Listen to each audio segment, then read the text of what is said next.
Takže čau všem. Když jsem viděl tady tu výzvu na Facebooku, upřímně říkám, že jsem čekal, kdy to přijde ke mně. Takže tímhle chci poděkovat Tomášovi Němečkovi za to, že mě nominoval. Děkujem pěkně. Bazerant. A vůbec nevím, co se mnou udělá. Nikdy jsem pivo neexoval, i přestože pivo miluju.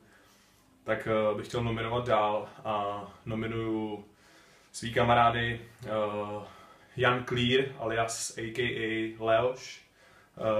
Posílám nominaci do Špindlerova mlýna Romanovi Machačovi a v neposlední řadě nemůžu zapomenout na Martina Křivku, který je aktuálně v Hongkongu, takže doufám, že nám pošle nějaký pěkný video.